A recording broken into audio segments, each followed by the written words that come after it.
Yes, sir. Welcome back to the Trap and Dives Hot Read. I am your host, Jamal Forrest of the Trap and Dive Podcast. And listen, we have Craig Hoffman coming up on this episode. He is the host of the Craig Hoffman Show on the Team 980 and the host of the Take Command podcast as well. So we're going to chop it up with Craig. We're going to get his takes on the Washington Commanders. He has boots on the ground, obviously, day to day, watching the practices at Ashburn and obviously the insights and daily conversation he has with people there. Logan Paulson, his co-host of the Take Command podcast. So we're going to chop it up with Craig on this episode of the High Read. Let's see what he has to see what he has to say about the Washington Commanders to date. So yeah, Craig Hoffman up next on High Read.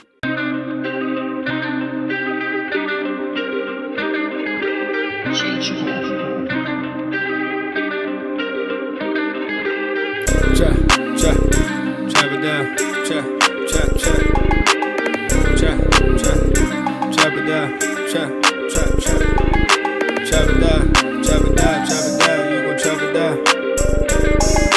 Chop it down. You gon' chop it down. Damn, set, watch him throw the ball. We gon' pick it off. You gon' let him hit the hole or you gon' cut it off. You gon' play through fourth and long or you gon' punt it off.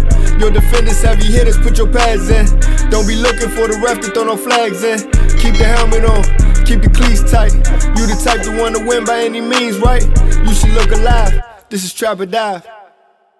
And joining us right now is Craig Hoffman. And Craig, let's go ahead and get things started with the obligatory Jaden Daniels report. Got to get that out the way. What's your thoughts on Jaden to this point, August 21st of the preseason, I guess? Yeah, I mean, I think he's been excellent. I think he's been better than I anticipated. Not to think that I didn't think he was going to be good. It's just like, dang, this dude's polished for a rookie. The way that he's able to get through progressions, the processing speed, something that Dan Orlovsky said on my show right before the draft, and I was like, oh, that's going to be interesting to watch, is Dan thought that Jaden had the best eyes in the draft, and I think you see that. And so I think I've just been surprised at how quickly he's taken to the NFL level, because rookies aren't supposed to be able to do this. It's not a reflection of like what I thought of him, that he was bad or anything. It's just rookies aren't supposed to be able to do this quickly. And we'll see once it gets into the season, things get more complex, how he handles it. But, I mean, he handled Alabama quite well his senior year. That defense was more complex than a lot of ones that he'll see this year. So it's going to be interesting. But I've been pretty blown away by how efficient he's been, how his eyes have been great, his processing speed, and just the kind of supernatural way in which he manages a game, situational work, all that kind of stuff. It's been awesome, dude.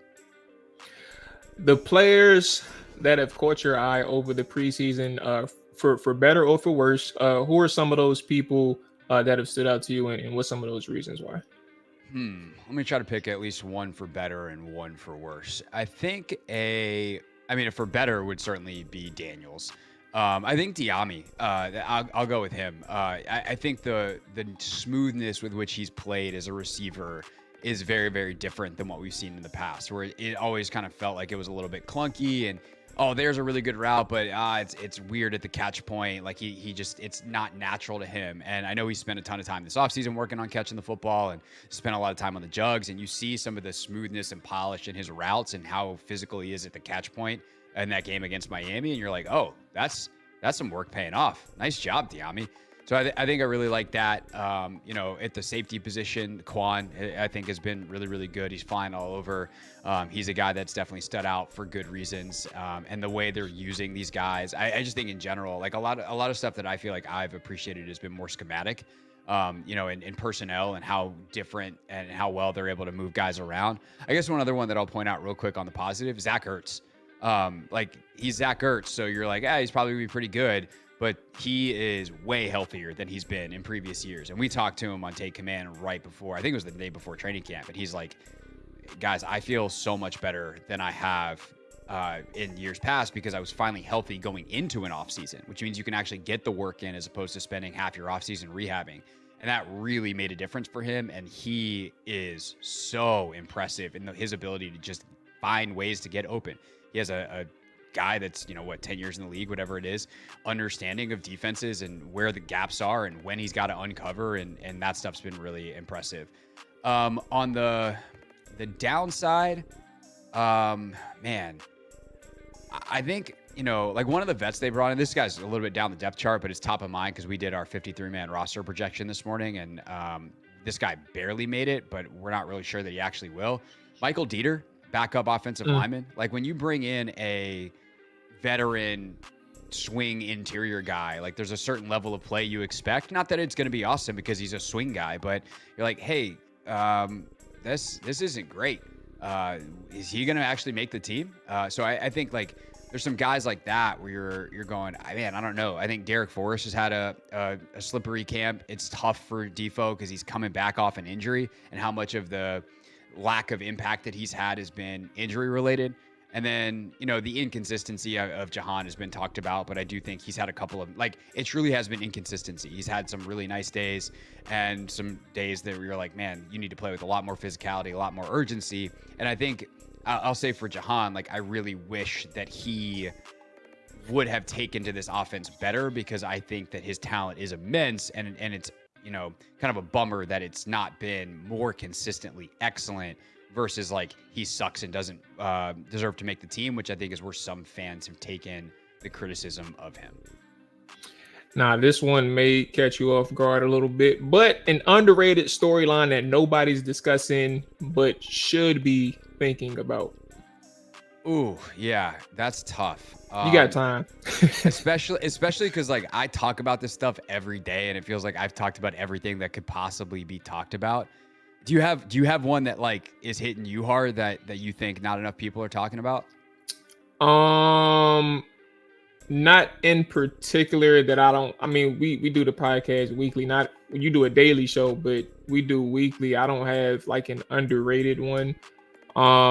Like I think one of the bigger discussions had always been about like some veterans who could get cut. But we know we theorize about that all the time. Yeah, like I think. I would say like linebacker depth is an interesting one, right? Like if something happens with Bobby, like what's your plan there? And it came in as like a super interesting position because we're like, well, what are they going to do with Jamin? Turns out he's going to play defensive line, and I do have one. Earned a spot. So like I think Michael Walker's actually played pretty well during the preseason. So like maybe you're actually feeling a little bit better there, but they're definitely thin at linebacker. And they've also de-emphasized that position because a guy like Dominique Hampton's going to play some there. They're going to play with three safeties a bunch, but I think that's one that maybe like in the middle of the year, God forbid something happens to both Wagner and Luvu for a game. Like, are they really stretched in there? What's the one that you're thinking of though? So this one is actually jumping out on the ledge. Let's acknowledge that. But also the emergence of Tyler Owens kind of makes some secondary members expendable. And we kind of look. I seen Jeremy Reese play the last two preseason games, and if we're talking about competition and a new regime, not. Like he's had a couple boomstick moments, but he's also had some. He gave up a third and 11, went for 22 yards because he missed a tackle. He had two more missed tackles against the Miami Dolphins. Tyler Owens has stood out in special teams, and he stood out on defense for all the right reasons. So that was one we actually discussed that yesterday. So. Yeah, no, I think that's a great call. We have Owens on our roster. The Hoffman Paulson front office we put him as like the fourth guy at safety. We're like, he's making the team. We'll figure out the rest of it. But the guy that we actually even wound up with Defoe on the team. Like because Hampton we put down as a linebacker, then there's room to keep all of these safeties. And the question becomes like, okay, do you keep Derek Forrest or do you keep an extra corner like a Tariq Castro Fields? That was the struggle that we had. But I think with Revo, he would have the commander's tag, right? Like if you think of the characteristics that we talked about draft time and that gold tag that they gave people of competitiveness, of all these different things, he would have that leadership.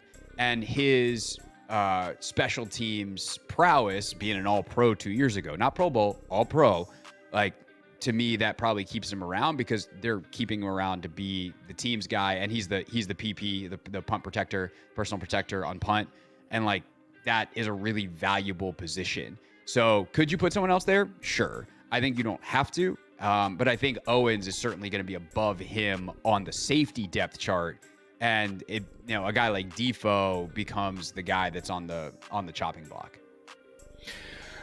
Yesterday, Dan Quinn spoke, as well as Jaden Daniels. Anything that caught your eye, it doesn't have to be 1,000 things, but anything that caught your eye from yesterday's presser between either Jaden or Dan?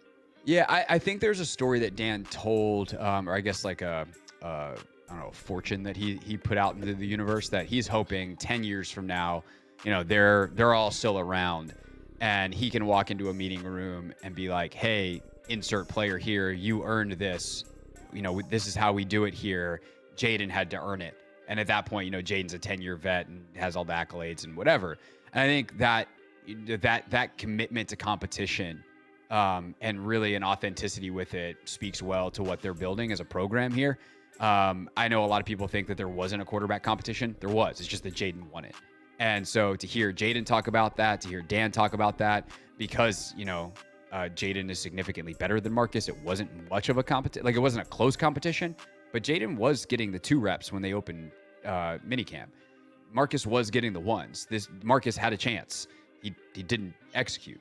And so I think hearing them talk about that process, some of the benchmarks and this idea of competition and something that would be a defining characteristic of their program, and the authenticity with which they did that really kind of drove that home for anybody who had any doubts, or should have driven it home for anybody that had any doubts. Craig, appreciate you joining us. Let the people know anything and everything that you got going on, man. The floor is yours. Everything would take forever. We'll go 2 main things. The Take Command podcast, which you can check out on YouTube at the Team 980. I post up clips on my page at Craig Hoffman as well. And then the radio show, 4 to 7 daily on the Team 980. You can listen on the free Odyssey app. Watch it on YouTube at the Team 980. And again, all the clips on my page at Craig Hoffman. So if you kind of just want all the stuff that I'm doing, YouTube, Craig Hoffman, that's where you go. Subscribe, like, follow, all the things.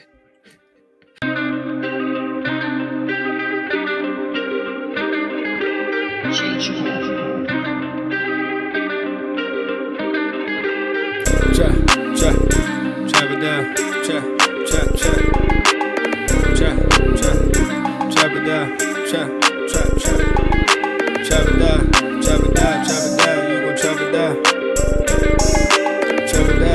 Chop it down, you gon' chop it down. Down, set, watch him throw the ball, man. We gon' pick it off.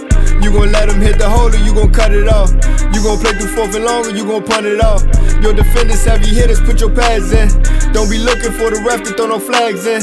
Keep the helmet on, keep the cleats tight. You the type to want to win by any means, right? You should look alive. This is Trap or Dive.